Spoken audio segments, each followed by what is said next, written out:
Do I care? No.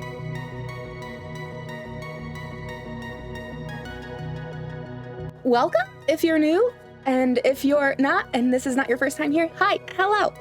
You can call me Totes or Megan. I am very excited right now because I have finally finished watching First Kill on Netflix. And my friends, we gotta talk about it. I gotta talk about it. I need to talk about it. Spoiler free, my thoughts, reactions to the show. I like it. I like it. Is it good? No, I mean, it's not a cinematic masterpiece. The writing is often clunky, and there are many things that don't make sense. The acting is sometimes very good and sometimes questionable. Is it the supernatural young adult romance of my dreams? Yes. Honestly, I was into Twilight a little bit, but Twilight came out when I was a young adult, 18, 19, or at least it got big when the movie started coming out, and so that's when I read it, and I always struggled with a lot of the heteronormativity and the focus on marriage and so many things. I was never really Team Edward or Team Jacob. I was always Team Alice, because how can you not, right? What I love about this series is that you definitely get the vibe that it knows what it is. There is a self-aware tone throughout the series that brings some lovely little comedic pieces in amidst some really serious and heart-wrenching moments. Spoiler free, it's good. It's what I needed this week, and so maybe it's what you need as well. Is it great? Probably not. Will I remember much of it later? Some scenes, but let's dive in to the show. Let's dive into the series, the episodes. So this is no longer spoiler-free. We start with episode 1, and we get our introduction to Juliet, one of main characters. And if you didn't know that this is a Romeo and Juliet interpretation, the show will make sure you do. But we get that sort of beginning of the episode monologue that it gave me very much Grey's Anatomy vibes. The monologue at the beginning and at the end where they kind of give you some kind of life lesson. I don't love that, but it's fine. And especially right now when we're trying to get to know Jules a little bit, because that is a complaint I have, that the characters are a little bit shallow. And so we kind of get to know Juliet a little bit. She's a vampire trying to be a normal girl, but also her mom and family want her to get her first kill, because right now she's eating blood pills, which are not enough. And I guess once she gets her first kill, she'll have better control or something. I don't really know what the focus is, but that is the name of the show, right? First Kill. So I guess it makes sense that that's a main point. She is halfway through the episode. We're going to this party, and I guess in theory her plan is to probably get her first kill at this party. And oh my god, please, Slumber Party by Eshnico is playing as Jules walks into the party. It's so good. And oh, we're 1 minute later making out in the pantry. Okay, so this is what we get, and I am here for it. I absolutely love there's this moment where the multiple jars of maraschino cherries fall to the ground and break everywhere, and that doesn't stop Cal and Jules from kissing, but it's getting so epic that now Juliet has fangs out, and then Juliet fights Calliope.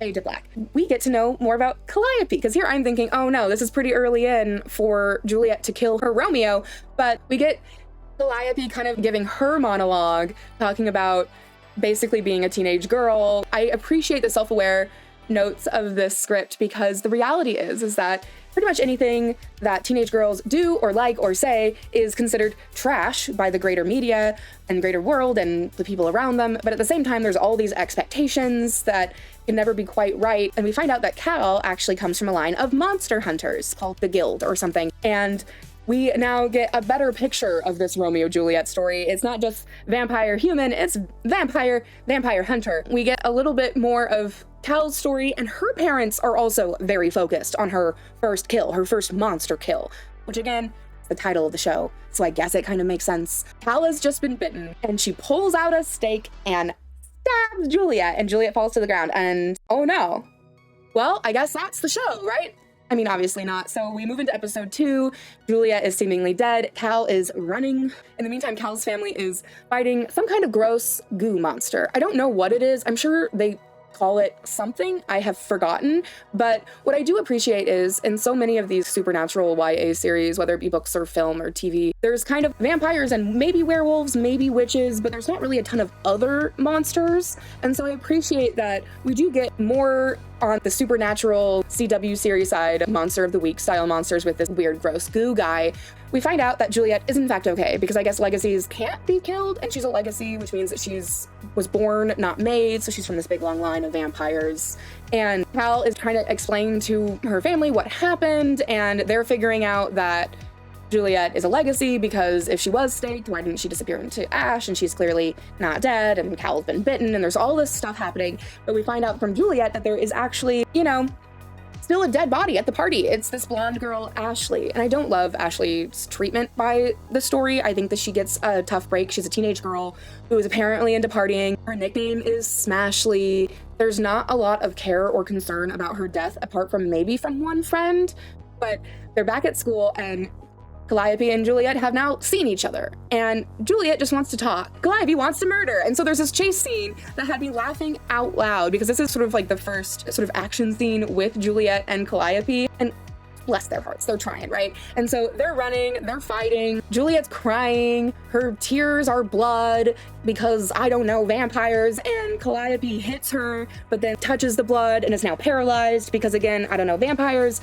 And it's just so much. It's so much, but it's so good. And so as we end the second episode, Cal's family is revving up because they're planning to go and kill all these legacy vampires, because now they know that these legacy vampires exist in Savannah. And we go into episode 3, and we get Juliet's grandmother, and she's just the absolute worst. There is not a redeeming quality about her, which makes her death all the more fulfilling. As an audience member, there is definitely more to this Romeo and Juliet situation than just monster hunter, but also the pieces of class and race in between these two families. The whole family thinks that Ashley's death was Juliet, and I don't know, there's something to do with a snake, and there's some weird Adam and Eve and Lilith mythology built into this whole situation that I kind of glazed over. I hate Juliet's grandmother. She's there, they're having a big party. They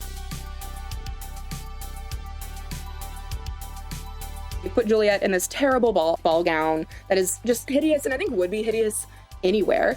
And Ben is there, her best friend, checking in with her, a little annoyed that he's not invited to the party, which fair. It's interesting because we're only 3 episodes in at this point, and we're already seeing how over and over again these young women are being forced into boxes that they don't really fit into, and that feels a bit too real. I need the trashiness of the show to digest the deeper parts that are happening throughout and the deeper commentaries, whether the writers know it or not, but I like to believe that they do, that there are these deep commentaries about choices and free will for young adults and teenagers, particularly those born into feminine bodies, and the ways in which their families around them are trying to figure out how to help them, but also wanting them still to fit into their own expectations. We get this whole scene with Cal's parents, because in this scene we start to see the way that Cal's family really dehumanizes monsters, like, goo monster guy aside, talking about how Juliet and her family do not have feelings, they can't love, there's no humanity in them, when we know as viewers, and Cal knows as somebody who has had some interaction with Jules, some interaction, that might not be the case. Sister is desperately trying to get Jules to make her first kill, because if she doesn't, then the weird snake thing isn't going to, I don't know, accept her. I don't really know how the snake thing works. It is a whole weird thing later with Cal's dad.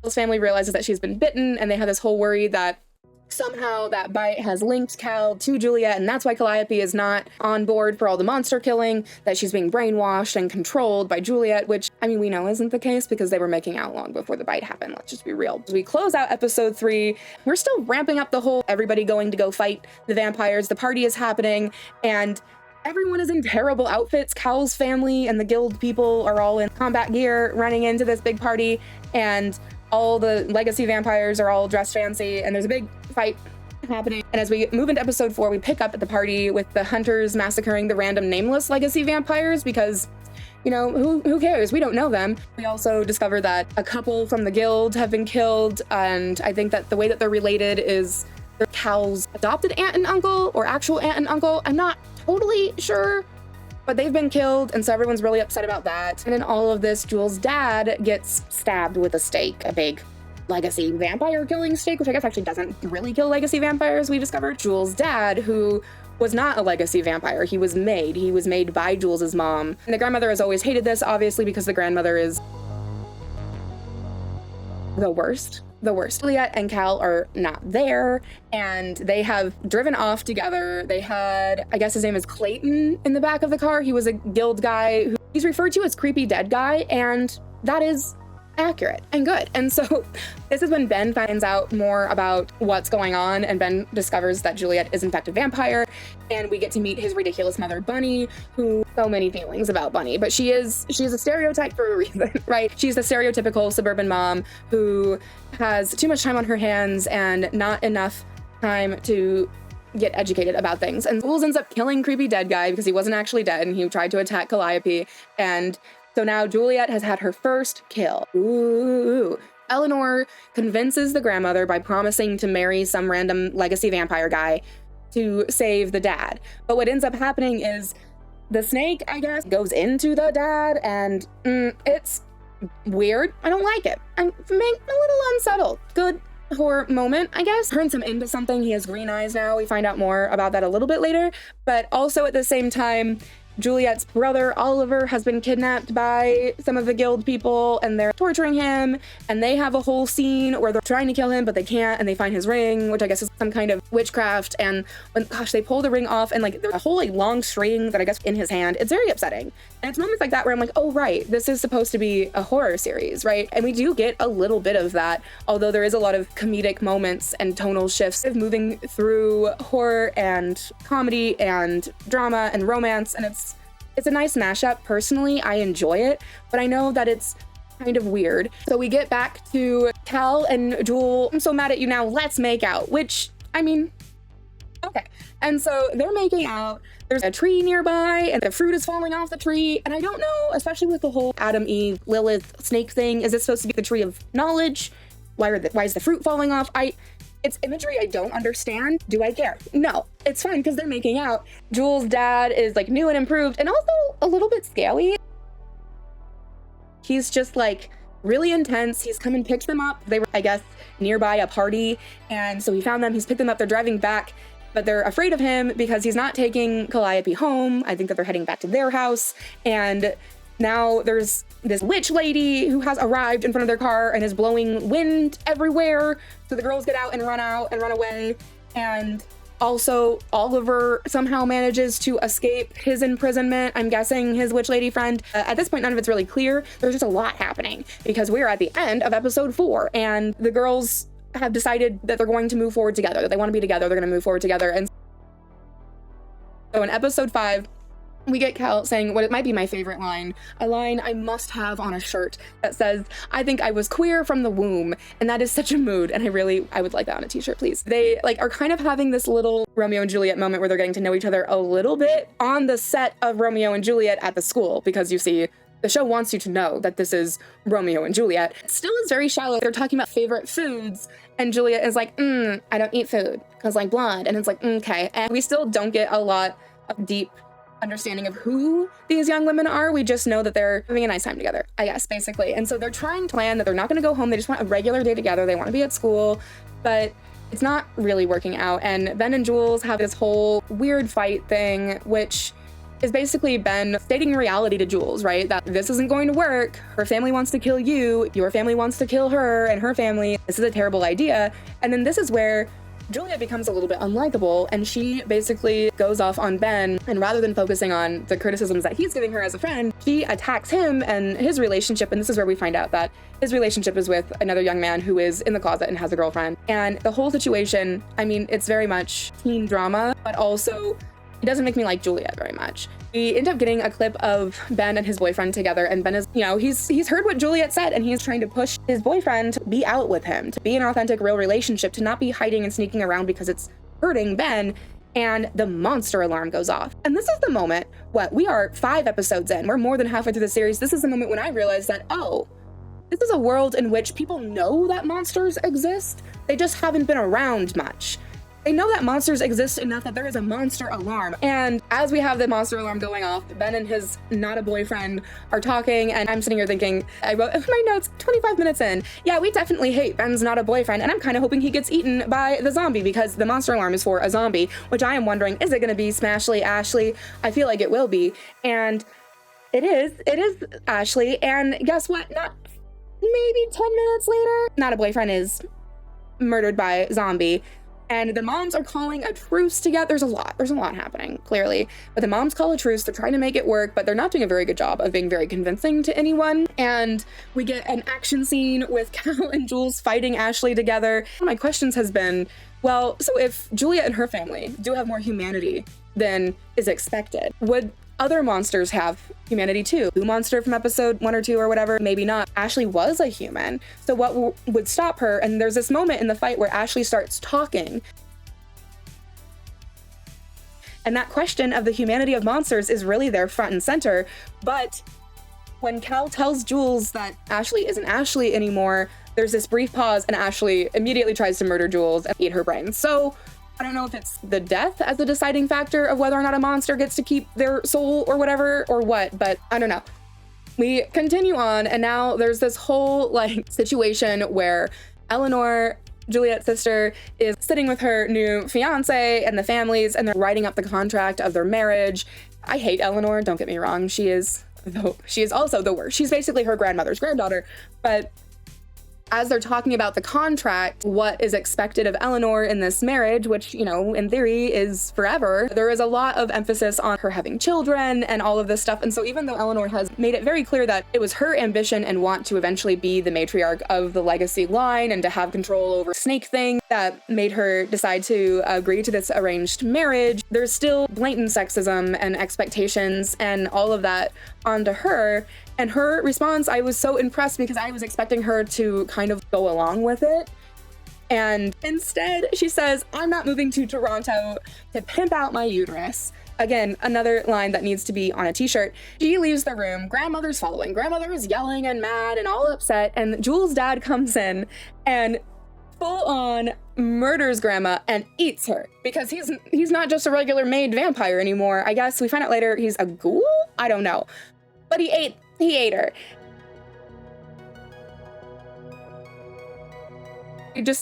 I laughed for so long. And as we're closing out episode 5, we find out that, in fact, Juliet's brother Oliver is probably bad. He is trying to convince Juliet that his witch friend can turn her into a human, but if that's possible, then why is he still a vampire? Why wouldn't he want to be turned into a human? It just doesn't really feel real. And he's also the one who apparently murdered Ashley, and now he's mad because they destroyed their zombie. And I think all of the children, all of the teenagers and young adults in this series are all victims, clearly, of their family situations, but there's just a lot of red flags. In episode 6, we get this whole moment where they want to sever Cal from Juliet. Cal's family is doing this whole severance thing. And basically it just meant that Cal and Juliet got to have a nice little dream together. And Cal tries to say, oh, we can't be together. But that doesn't last very long. I mean, it doesn't, but there is this very cute scene in the dream where Cal is climbing up the trellis to see Juliet, and it's very cute and feels very Romeo and Juliet. And while all of this is happening, there have been a few monster deaths, right? Ben's on a boyfriend got murdered. There's Clayton, the creepy dead guy, as well as Ashley to begin with. And so the moms of the town, led by Bunny, unsurprisingly, are starting their own sort of anti-monster group. None of this is surprising. But we get the scene with Bunny and Ben where Ben is like, well, what if there are vampires that aren't so bad? We're through all of this. Eleanor is still trying to pull Jules to the dark side. They have a whole scene where they are also, I forgot about this, the vampires have powers, different powers. So Eleanor can make people forget stuff. I don't know what Juliet's power is. I don't really know what anybody else's power is, but they have powers. And so Eleanor is like, oh, we'll just make him forget and we'll just get a little drink and be on our way to this random bar guy who was apparently high on ecstasy. But then now Eleanor and Juliet are high on ecstasy, and Eleanor is convincing Juliet to try and go to the dark side. They end up killing this guy. They throw him into the pond, lake, I don't know, I guess it's Georgia, so probably swamp, and he's eaten by something, I assume an alligator. And we get Jules and Ben back in their relationship, their friendship together, and we're in the bed, and they're both really sad. Jules is upset because Cal has broken things off, and she's now killed somebody that she didn't mean to. Ben is upset because his not a boyfriend is dead, and their friendship is so sweet. And so here's this moment where I'm tearing up, and Ben, they're talking about their families and how important family is, and Ben just says to Jules, I'm your family too, and it's just, why am I crying?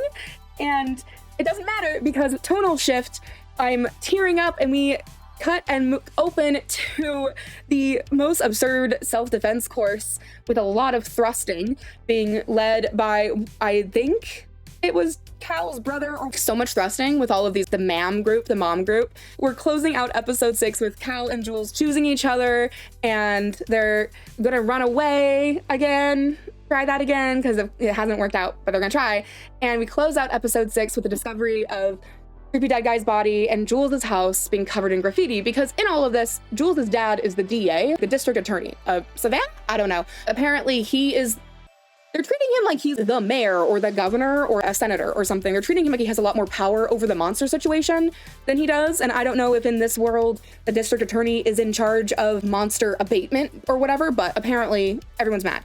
Episode 7, I like to call Meet the Parents, because this is the episode where the girls actually get more interaction with each other's families than they have this entire time. We get a scene where, Jules is at Cal's house and Cal's dad calls her girl, you need to not enter our home, which I just her name. Come on. Then they run away again, and there's a whole stop and check situation, and it's super weird. So basically, because of all the monster deaths and everything, lockdowns happening, people aren't supposed to be driving around, and the stop and check, you have to touch silver.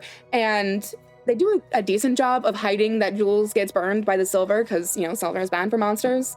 The girls are so awkward, and Jules is like, oh, we're hiding that Cal here's a monster, and I'm taking her home to my parents. And it's just, why would you say that? Why not just say, we're going to have, my girlfriend meet my parents? Why do you have to include the monster bit? But it's because of what's going to happen next. And basically, this cop follows them to Jules' house, which is not the original plan. They were not planning on going there, but now they have to, so their runaway plans are ruined, and now Cal gets to see how terrible Jules' parents are. And it's kind of nice to get to see they're realizing, oh, our family situations are actually a lot more similar than we thought.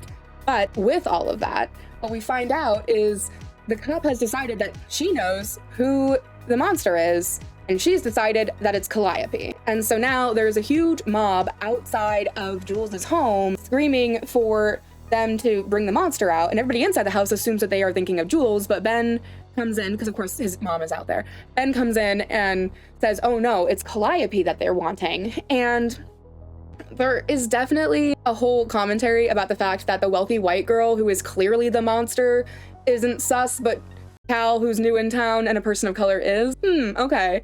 But this episode cannot end without one more action scene. And so Cal's brother and Eleanor have kind of been flirting and having a whole little thing, and they're having their own little makeout session in the bathroom of this bar. As they're making out, the other guild member comes in. They all start fighting. I don't understand why Cal's brother doesn't just stop fighting and say, wait, no, it's not what you think. We're okay.